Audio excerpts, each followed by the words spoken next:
and she has many books to her credit, and her books are like A Nation to Protect, No Hold Barred, Trading Power, and now the new book, and she's going to talk herself about the book, What If There Is No Congress? But our discussion today is basically, the significance of democracy is always short conversation, this interaction of sorts between family members. Here at the Gurukul, here at the Swaminarayan Mandir, dissect how India is and how India was.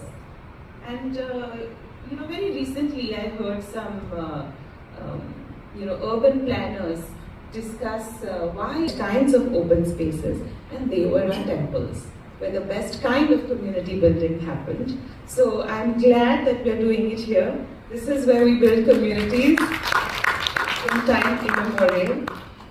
Having said that, let's proceed. Like Rakesh ji, democracy. That is also a title that she enjoys. And then there is another contested title, which is India is the oldest democracy. And this, I say, is contested because Western researchers and contemporary researchers date back the oldest civilization to Roman Greece, which is 8th, 9th century BCE, around that time frame. However, when you look at old Indian Vedic texts, which date back to 5000 BCE, and the recent Rakhi evacuations, etc., we find references to democratic principles even back in those texts. And I want to give a few more points to prove why, without any contention, India should enjoy the oldest democracy title as well. So, two Vedic texts, the Rig Veda and the Atharva Veda. In the Rig Veda, the word republic finds mention 8 times, and in Atharva Veda, the word republic finds mention 9 times. Sabha and Samiti. Sabha means council and Samiti means committee. The role of Sabhas and Samitis, council and committees, essentially was to involve scholars, ministers, people, academicians to resolve big issues of the public and then present it in front of their head of government. So Sabha and Samiti, both words which find frequent mentions in Rig Veda and Atharva Veda. Let's move forward. Actually, interestingly, these texts mention that even Indra, who is the god of kings, even he was picked by a democratic process, and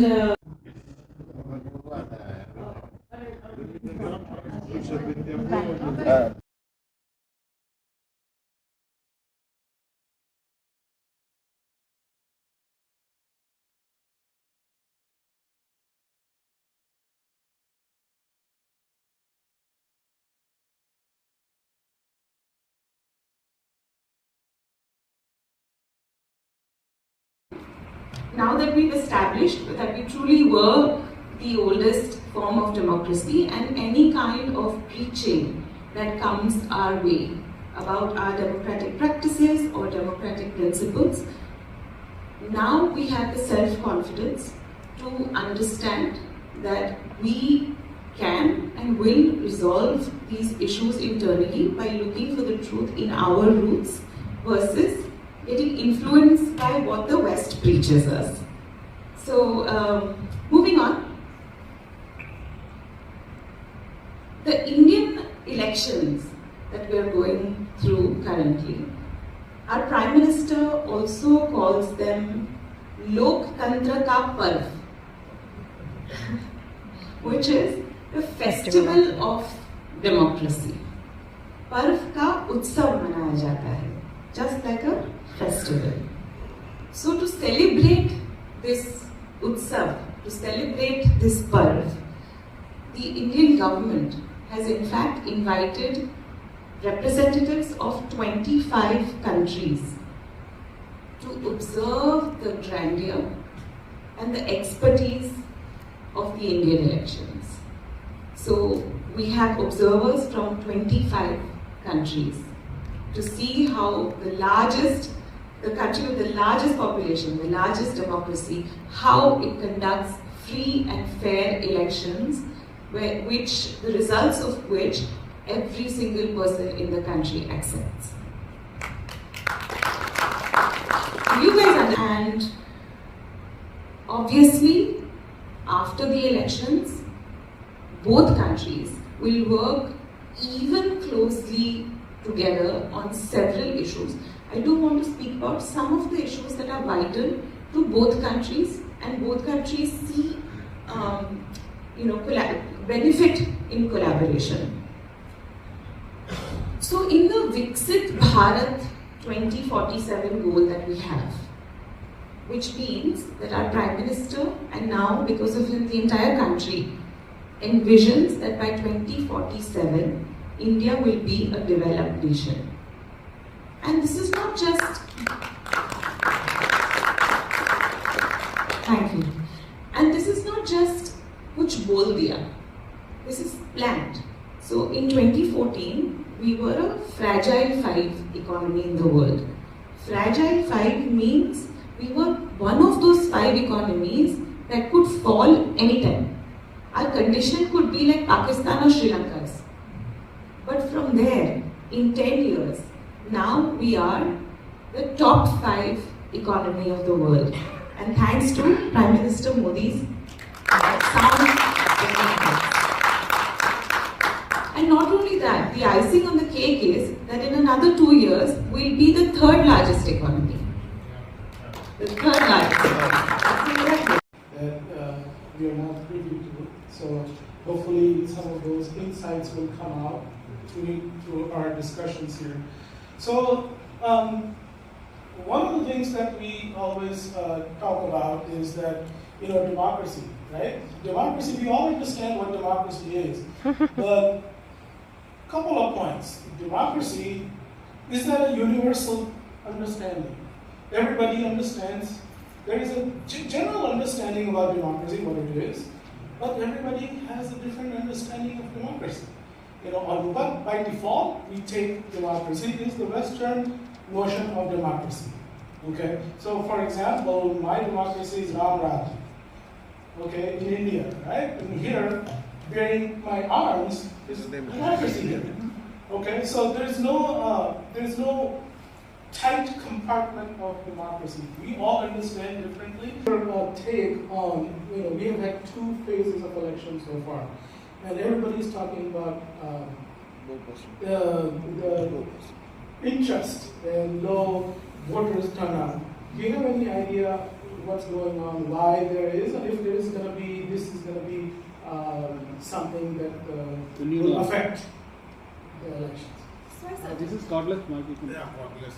Is slightly lower than last time, but I also feel that heat has a lot more to do, because if we look at numbers, the voter turnout is higher before noon and higher closer to the sunset.